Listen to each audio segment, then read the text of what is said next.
Actually, personally, I find this illustration very useful. For me, it summarizes the guidelines as a whole. Monitoring technical cooperation supported programs follows the general principles of monitoring. The partner has the primary responsibility to monitor his programs and to respond to his domestic stakeholders. We should have a look if these domestic monitoring processes are in place and if they are actually working. This being said, there are particular challenges to technical cooperation supported programs and to monitor technical cooperation. You probably remember this illustration that shows the logic from inputs over outputs, outcomes to impact.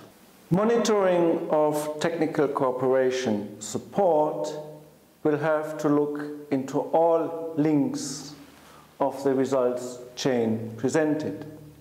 However, to look into impact and outcomes is more the business of evaluations, while when we do monitoring, we would particularly focus on outputs and the capacity development processes. Regular monitoring of TC-supported programs would focus on two areas. First, looking at capacity enhancement and outputs, and second, looking at the capacity development processes and their support through technical cooperation through mutual assessment. Let's first look at outputs of an organization.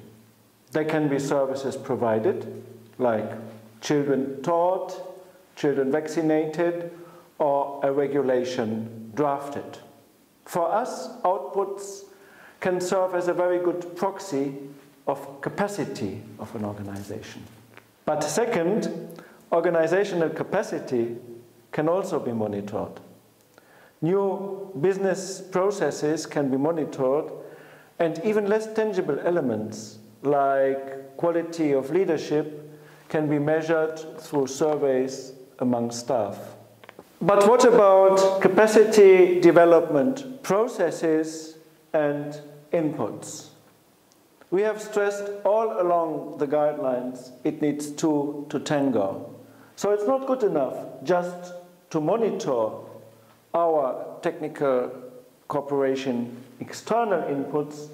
We also have to look into the internal inputs of the partner.